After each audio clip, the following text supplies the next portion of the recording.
Hello, and welcome to Complex Numbers.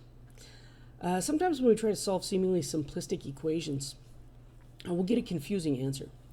Take, for example, the equation x squared plus 1 equals 0.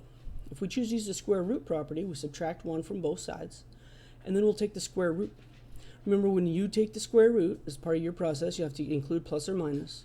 But what exactly is the square root of negative 1? On our calculator, the square root of negative 1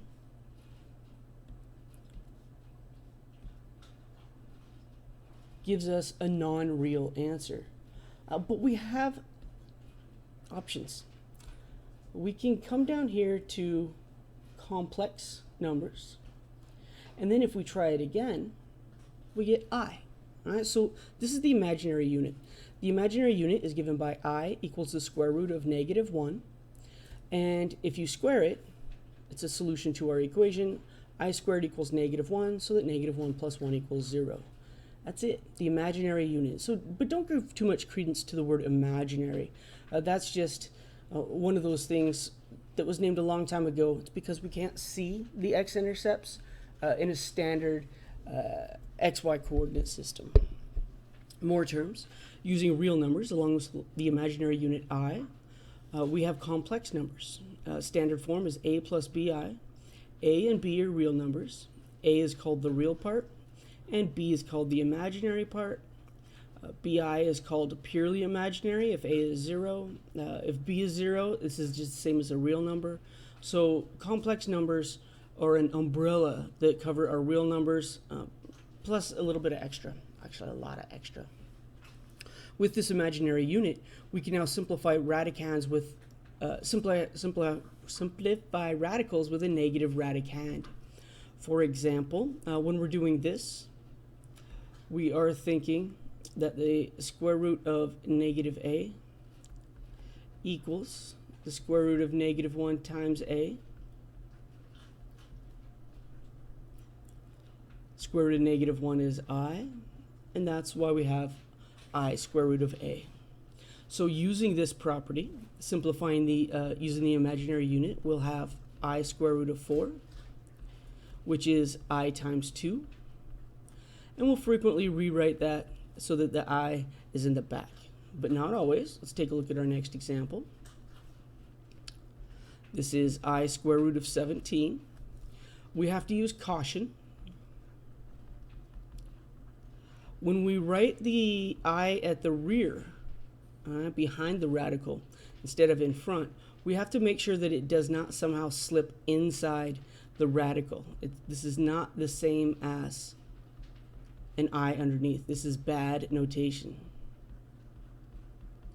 That is not, in fact, where the I is for a problem of this type. So I usually put the I in front of a radical, but after any rational numbers.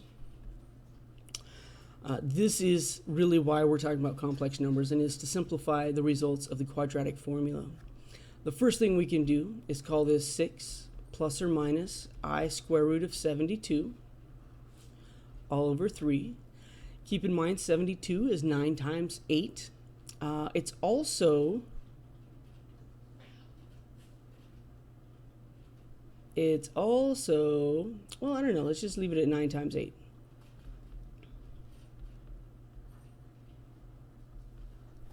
But we know that 8 is 2 times 4. So this is I square root of 9 times 4 times 2. There we go. 36 is the largest perfect square I was looking for that just did not come to me. All over 3. 9 times 4 is 36. 36 has a perfect square root. It is 6. Now this I out in front looks kind of ridiculous. It should be behind the 6, but in front of the square root of 2. But really, don't worry. It's not like you're going to get... it's all together. It's really just making it pretty, doing like standard form for it, or common notation. This is 6 over 3 plus or minus 6I square root of 2 all over 3.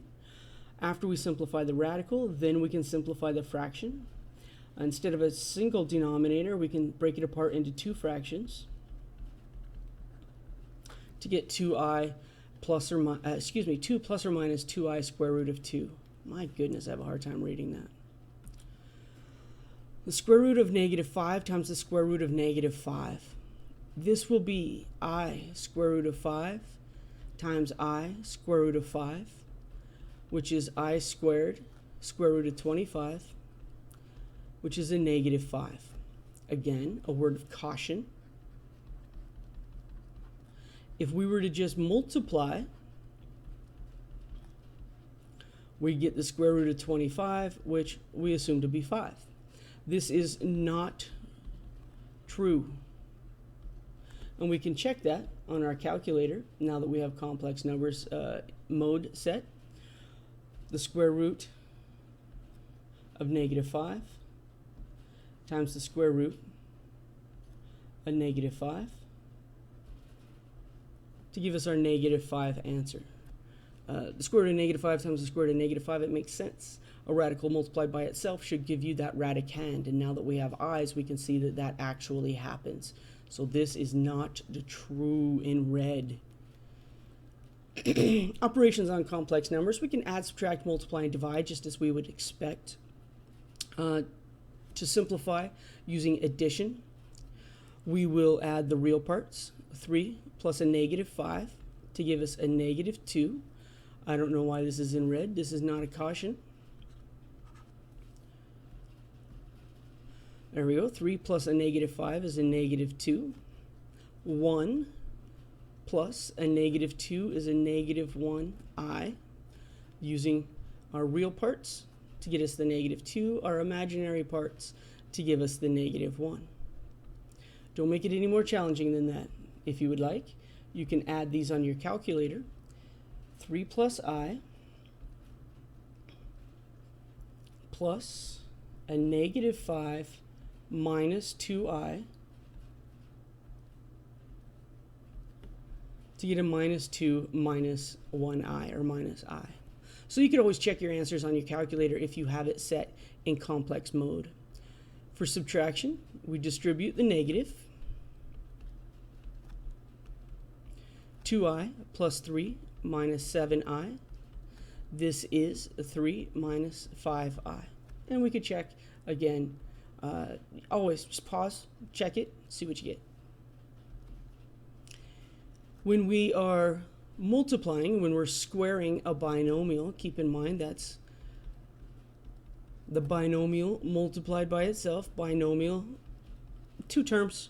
It's not polynomial, so nomial perhaps a bad term, but essentially the same thing.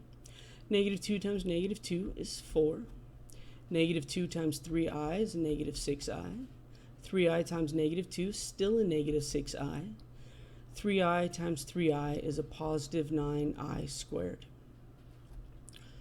We have 4 minus 12i. Remember, I squared is -1. -1 times 9 will give us a -9. 4 minus 9 is -5 minus 12i, and we are finished. When it comes to dividing, we don't really divide as we think of division. Instead of dividing, we don't like to have radicals in the denominator, and I is defined by a radical. So really what we're doing here is we're rationalizing the denominator. So we're going to multiply both the numerator and denominator by the conjugate of the denominator, and the conjugate is just the opposite sign for I.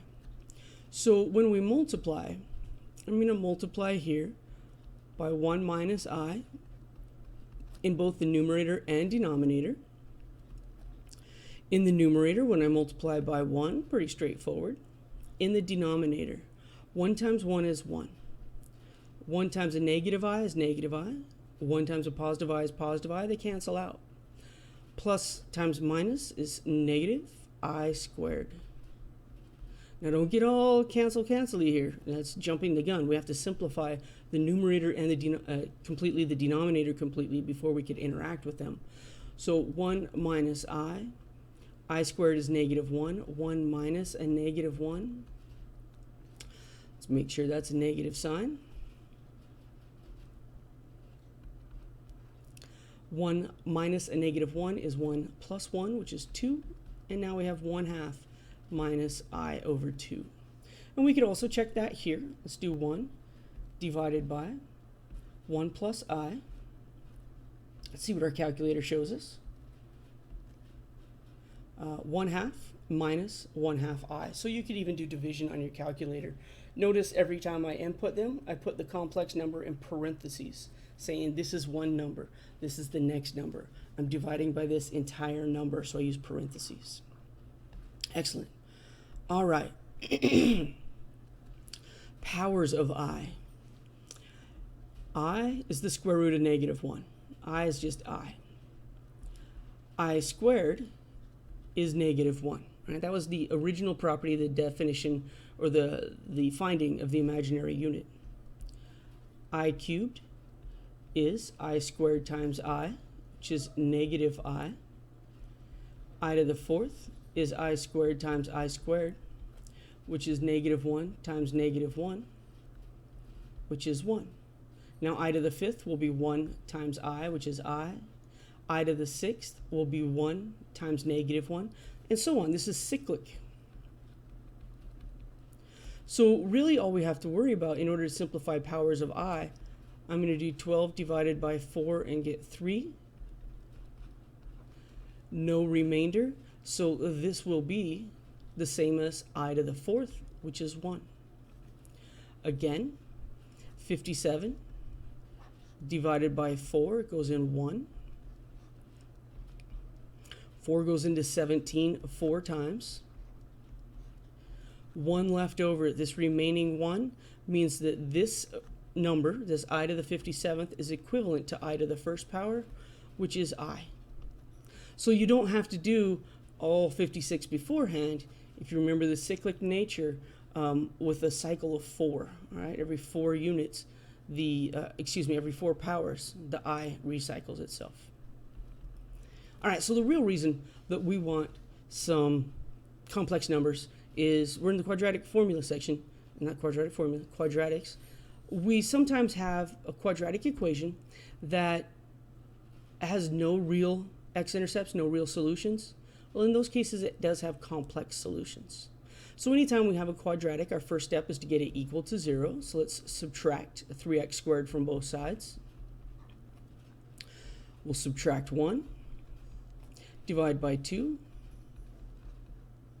and then take the square root using the square root property. Let's not jump the gun here. Let's go ahead and put this negative inside.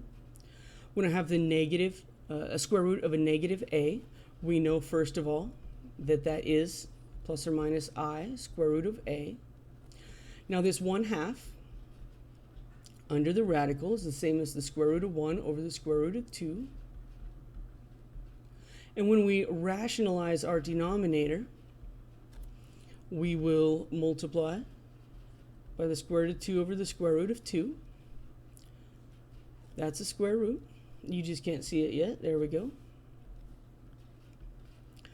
We get a 2 in the denominator and a radical 2 in the numerator.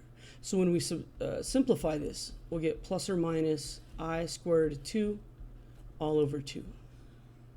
2 complex solutions. Again, every time we see a quadratic, we set it equal to 0, x squared, minus 3x plus 5 equals 0. When we're using the quadratic formula, let's take care of the discriminant first. Let's just get that out of the way over here. That's a -3 squared minus 4 times a times c. And remember, we can only get the b, a, and c when we have our quadratic equation equal to 0. 9 minus 20 is -11. A negative under the radical confirms we're going to have complex solutions. X equals -b plus or minus the square root of the discriminant all over 2 times a is 1, which is 3 plus or minus I square root of 11 all over 2. If these fractions do not simplify at all, there's no reason in splitting the denominator. We could leave this answer. Some online homework systems would require you to write 3 plus I squared of 11 all over 2, comma, 3 minus the square root of 11I over 2. Make sure that I doesn't go into the radical. But you might have to write them separately depending on how you submit your homework. My students, they would have to submit them separately. There's no plus or minus. This quadratic is already equal to 0. So we try the discriminant, b squared minus 4ac, and we will get 2 squared minus 4 times 1 times 4. 4 minus 16 is negative 12, and I just want to remind myself, negative 12 is negative 1 times 4 times 3. I'm just kind of keep this thought in mind, because our solutions will be x equals negative b plus or minus the square root of negative 12 all over 2 times a, so 2 times 1. Now, before we start simplifying, we have to finish, before we simplify the fraction, we have to finish this radical. And that's why I put this little side note. We'll have negative 2 plus or minus. The square root of a negative will give us an I. 12 is 4 times 3, so this is 2i square root of 3 all over 2, which I would then split into separate fractions, separated, of course, by plus or minus. In this case, it's plus and minus. Negative 1 plus or minus I square root of 3. And now we can look at complex solutions for our quadratic equations. That's all. Thanks for listening.